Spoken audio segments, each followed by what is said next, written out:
How do you diagnose depression? So there is a mnemonic called SIGECAPS. S means sleep, so there is decreased sleep. I means interest, there is lack of interest in pleasurable activities, like loss of sexual interests, loss of interest in activity that a person that used to enjoy previously. G for guilty feeling, right? E for lack of energy, so feeling of fatigue.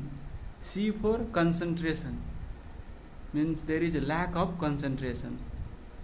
And A for appetite, there is loss of appetite, and that can lead to decreased weight. And P for psychomotor, retardation, so there is slowing down of the activities, slowing down of mental activity, physical activity. Yes for there can be suicidal ideation as well, and there can be depressed mood. Depressed mood is present in a patient with depression. So if any 5 of these is present for more than 2 weeks, we diagnose as major depressive disorder. But as I told you, there can be decreased sleep, right, decreased appetite, but it is not always like that. There can be increased sleep, there can be increased appetite as well in a patient with depression, right? This is called atypical features in depression.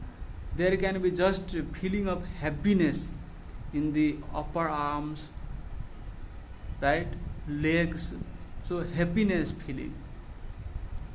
There can be agitation, behavioral agitation as well.